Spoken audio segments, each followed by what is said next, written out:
Il est 13 h. Bonjour à tous. Nous sommes mercredi 4 juillet et c'est ce matin que les examens du diplôme d'études fondamentales au Mali ont démarré, sauf dans les régions occupées. Et justement, l'épreuve de rédaction a porté sur deux sujets d'actualité, la situation sécuritaire au nord du Mali et la désertification. Ils sont plus de 230 000 candidats, dont 15 000 venus des régions occupées. Deux centres d'examen de la capitale ont été visités par le ministre de l'Éducation, de l'Alphabétisation et de la promotion des langues nationales. Adama Wane était porteur du message du gouvernement.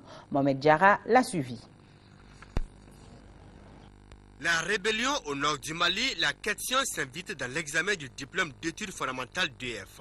Les candidats doivent écrire une lettre pour demander à leurs camarades de soutenir les forces armées dans la reconquête des régions occupées. Voilà le premier sujet de rédaction de la première journée. Un sujet d'une brûlante actualité qui exige une solidarité nationale. On nous a dit d'écrire une lettre sur ça pour envoyer à un ami. Je vais vous dire de faire une aide au nord. Je pense qu'on va voir combien déjà il y a un élan de solidarité avec nos populations, mais aussi un élan de révolte face à la situation du nord de notre pays. Cette année, ils sont plus de 230 000 candidats, toutes catégories confondues, classiques et franco-arabes. Parmi ceux-ci, on enregistre 15 000 élèves déplacés des régions occupées. Comme beaucoup ont été déjà accueillis, je pense qu'il y a un très grand nombre, environ 15 000 qui ont été accueillis dans le sud du pays. Certains, sinon la plupart, ont pu aussi avoir bénéficié de cours de rattrapage et ont pu se présenter. Mais il est évident qu'il y en a qui n'ont pas cette possibilité-là. Et pour ceux-ci, la seconde session, qui n'est pas une session de rattrapage, mais une session spéciale, leur permettra d'exercer leurs droits. Adama Wane a apporté l'encouragement du gouvernement aux candidats de deux centres d'examen de la capitale. Le centre Mahamad Al-Oulem, où composent 240 arabisans, et le centre Mamadou Konaté, où 521 candidats se soumettent à l'examen d'entrée dans les écoles secondaires. Et bonne chance à tous les candidats. Visite au Niger du ministre de la Défense et des anciens combattants, Yamoussa Kamara, a rencontré les autorités nigériennes. Une occasion pour les deux parties d'échanger sur la coopération militaire bilatérale et surtout sur la gestion de la crise au nord du Mali. Retrouvons nos envoyés spéciaux, Mariam Sagara et Aliou Touré. Ma présence au Niger, c'est d'abord les autorités du Mali, qui ont demandé aux autorités frères du Niger de m'accepter sur le territoire du Niger en tant qu'un contingent des forces armées maliennes. Un important contingent stationné sur le site affecté par l'armée nigérienne est en attente pour les prochaines missions. Pour le moral des troupes, le ministre de la Défense et des anciens combattants est venu se rendre compte de leurs conditions d'hébergement et de leur préparation pour la montée prochaine. Les forces armées et de sécurité dont vous êtes une partie intégrante, nous fondons beaucoup d'espoir sur vous. Les forces armées et de sécurité dans toutes leurs composantes constitueront le fer de lance, j'allais dire le noyau dynamique qui se mettra en avant pour mettre à exécution la stratégie qui sera adoptée. Personne ne viendra libérer notre pays à notre place. C'est à nous de jouer le premier rôle. Et je pense que nous avons la capacité, en tout cas nous avons la volonté. Nous nous prendrons toutes les dispositions pour que vous soyez dans un minimum de conditions afin que vous soyez à hauteur de mission. Il n'y a pas d'armée sans discipline. J'insiste beaucoup là-dessus. Il faudrait que le chef, je m'adresse au colonel-major Gamou, qu'il fasse jouer leur rôle au chef à tous les échelons, jusqu'au niveau le plus élémentaire.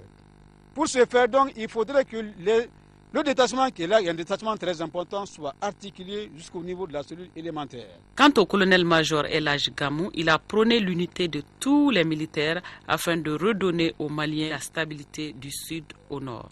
Je suis Touareg, je ne cherche pas l'indépendance. Je ne cherche pas à diviser le Mali, mon pays. Je suis pour l'unité du Mali. Je suis pour l'intégrité du Mali.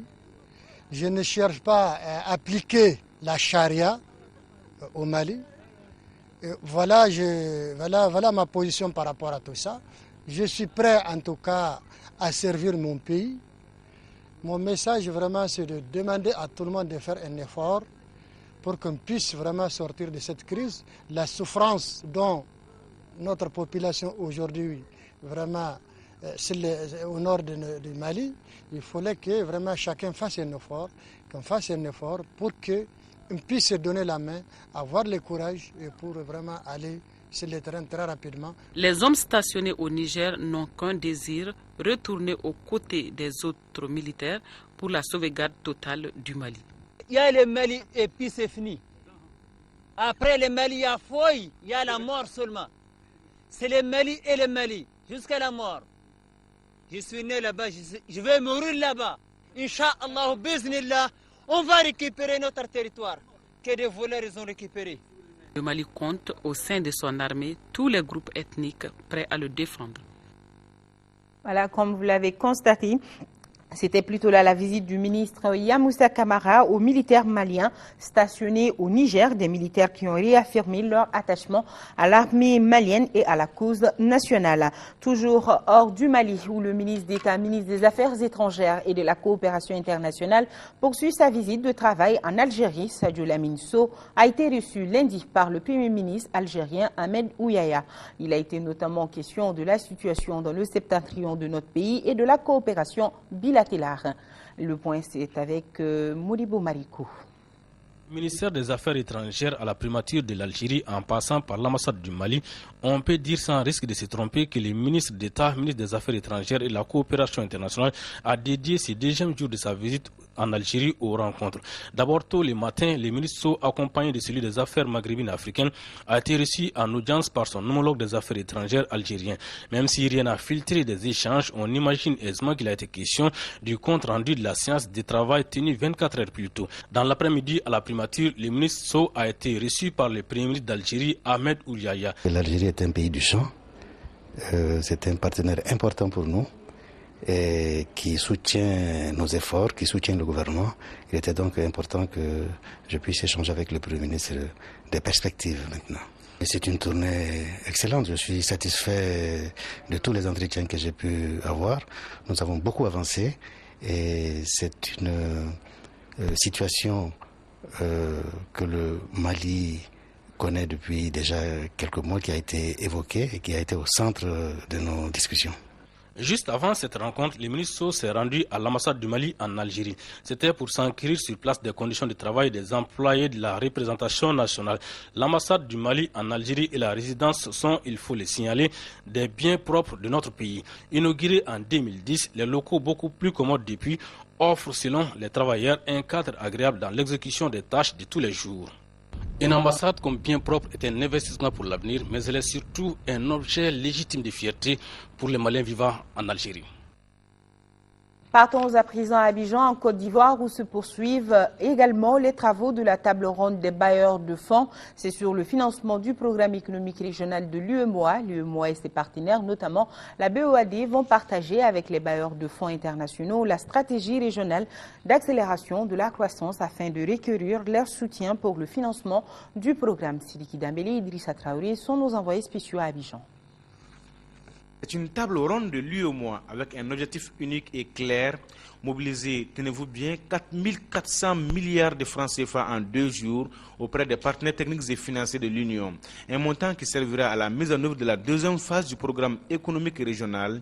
Et pour y arriver, l'UEMOA et ses partenaires, notamment la BCAO et la BOAD, ne manquent pas d'arguments, car la mise en œuvre du PER2 permettra, dit-on ici, chiffre à l'appui, de générer un gain de croissance annuel prévisible de 1,9% sur l'ensemble de l'Union, la création de plus de 200 000 emplois directs par an, ainsi que la réduction du taux de pauvreté de 41% actuellement à 34% à l'horizon 2016, qui coïncide avec la fin de cette deuxième phase. J'espère que la réunion va permettre de convaincre tous les partenaires que la confiance existe dans la sous-région, que les conditions existent, que les réformes nécessaires pour que la croissance revienne, que ces réformes-là ont été effectivement mises en œuvre, pour qu'ils adhèrent effectivement à notre programme. Le programme économique régional phase 2, qui est soumis à l'appréciation des bailleurs de fonds, comprend 102 projets intégrateurs, 45 projets du PR1 reconduits et 57 nouveaux projets qui couvrent tous les 8 pays membres de l'UEMOA avec ses 90 millions d'habitants. En ce qui concerne le Mali, il y a un total de 11 projets. Dont certains projets routiers, il y a certains projets énergétiques. Si nous voulons une compétitivité avérée dans notre zone, si nous voulons également une croissance soutenue sur le long terme, nous devons faire en sorte que l'appareil productif puisse être développé, mais nous devons également faire en sorte que les infrastructures structurantes puissent être mises en place. Dans les films plaidoyer présentés aux bailleurs de fonds, l'UEMOA retrace les acquis du PR1 dans les domaines de l'énergie, de l'hydraulique et des infrastructures routières surtout, des acquis qu'il faudra à tout prix consolider et même renforcer avec les financements de ces PR2. Nous devons d'abord compter sur nos propres efforts pour le financement de ce programme. Les ressources extérieures attendues de cette table ronde viennent en conséquence traduire la solidarité de la communauté internationale vis-à-vis des pays de l'Union. Je voudrais, pour terminer, inviter les partenaires à s'associer à la présente initiative en contribuant au financement de la seconde phase du programme économique régional. En tout cas, les axes stratégiques du programme sont connus, les plaidoiries sont lancées. Reste maintenant l'adhésion des bailleurs de fonds internationaux qui devront confirmer leur intention de participation chiffrée à l'issue de la table ronde. C'est mardi.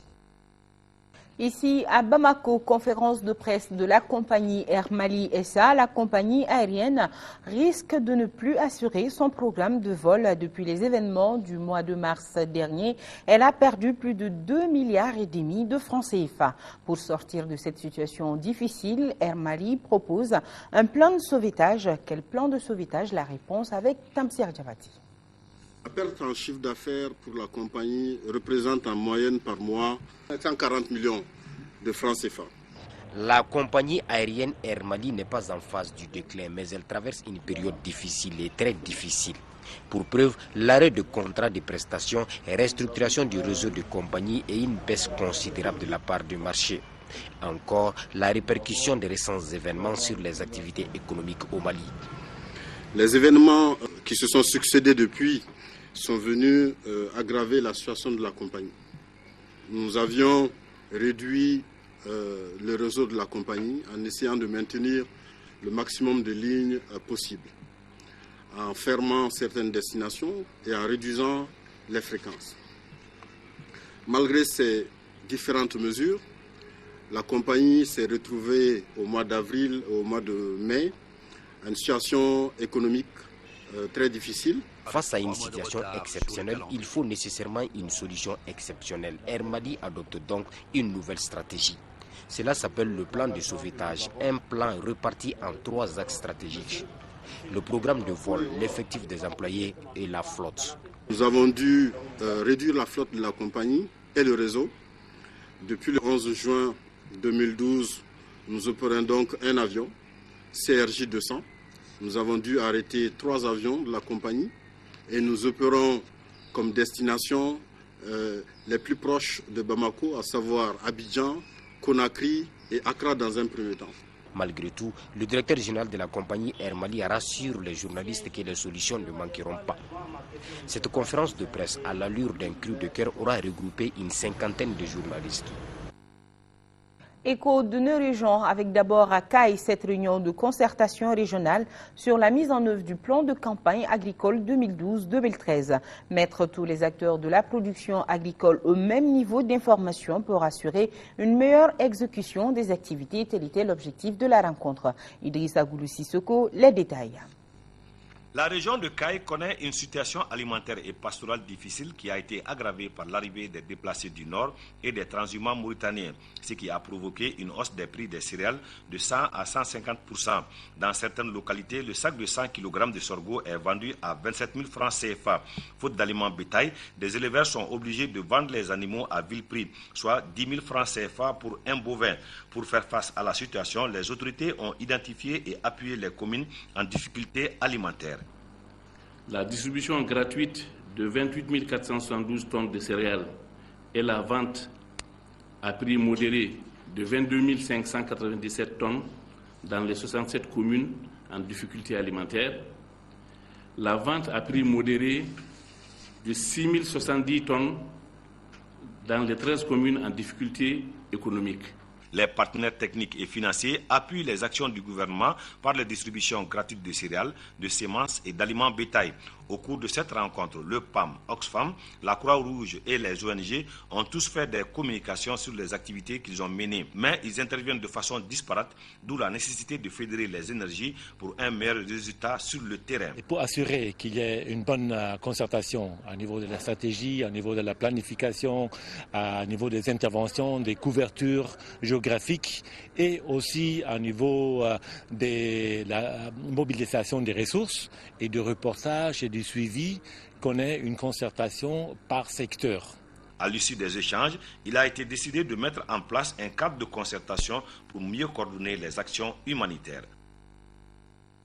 Et d'une réunion à une autre, celle-ci est tenue entre les acteurs de la filière mangue. C'est au compte de la réunion statutaire du comité régional de l'interprofession mangue.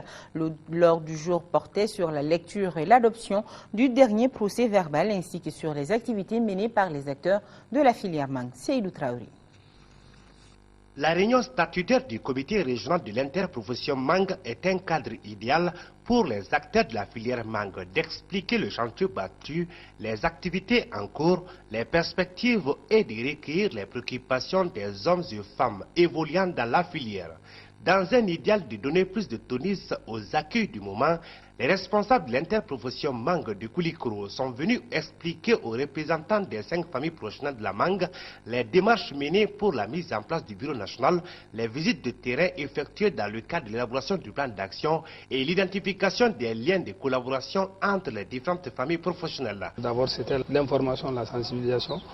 Maintenant, on est rentré dans le corps même de la chose. On a posé des actes, des actions qui ont porté leurs fruits. L'appel que je lance d'abord aux producteurs, il faut qu'ils soient professionnels. Il faut que tout le monde, à un moment donné, soit professionnalisé. Pour la mise en œuvre du plan d'action de l'interprofession mangue du Mali, le rôle et les tâches du comité régional ont été expliqués aux acteurs de la filière mangue. 5 familles professionnelles, à savoir les pépiniéristes, les producteurs, les pisteurs, les transformateurs et les exportateurs commerçants dans cette filière. Remise de certificats en 3e région, le village de Dadou-Mambougou est désormais certifié pour le respect des normes d'hygiène et d'assainissement total pilotées par la communauté ATPC. L'initiative ATPC est mise en œuvre par la direction régionale du comité des pollutions et des nuisances de Sikasso et Save the Children à travers son programme Watch Dubai Care. Reportage Daouda Djakiti. La présente signature tripartite, direction régionale de l'assainissement, du contrôle des pollutions et des nuisances, centre de santé de référence de Sikasso, mairie de la commune rurale de Kaboïla, confirme la certification du village de Dadou-Mambougou dans le cercle de Sikasso au respect des normes d'hygiène et d'assainissement, dite initiative ATPC, assainissement total, pilotée par la communauté.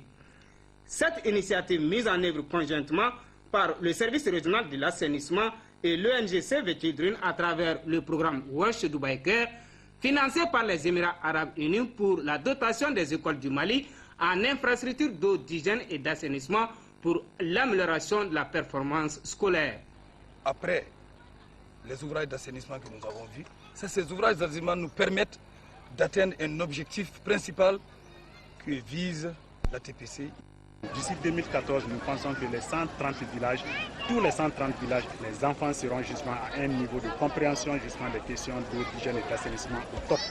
Démarré en janvier dernier, dans 10 villages de la commune de Kaboïla et Kapala, dans le cercle de Sikasso, cette approche communautaire met en compétition les communautés pour l'adoption et la promotion des bonnes pratiques. L'assainissement est donc vital pour la santé, en ce sens qu'il permet de réduire les maladies diarrhéiques et la mortalité infantile et de contribuer à la lutte contre le paludisme et d'améliorer le développement physique et intellectuel.